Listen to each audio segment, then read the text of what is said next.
But this is where I want to bring in Zara Ballou with CAIR SF, because you work a lot with young people, especially on how to de-escalate when you're in that situation. And I'm seeing Facebook posts from people saying, if somebody confronts you with anti-Asian epithets, how should you respond?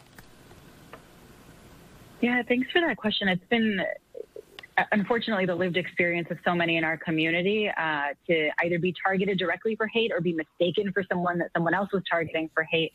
And what we've been teaching people since the 2016 election is that it's never the responsibility of the person who's attacked to have to respond, right? Is that their primary purpose should be get out of that situation, get to safety. The obligation is on the rest of us. If I see it at a grocery store, if I see it at a parking lot, if I see it on public transit, I need to intervene and do something to protect my brother or sister in the community and say, if I were there when this happened to Kyle, right? Like, what can I do as an observer to, go from observer to upstander and protect Kyle? And there, the key thing that we tell people actually is all my interaction should be with a targeted person.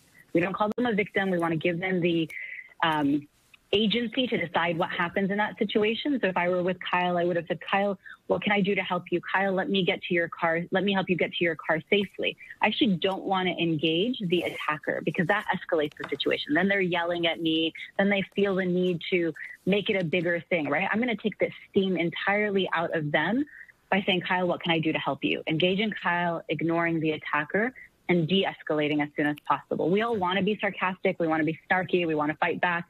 But that's not the safe thing to do in this moment. All right. Zara, thank you very much. And certainly Muslim Americans have borne more than their fair share of racism in recent years.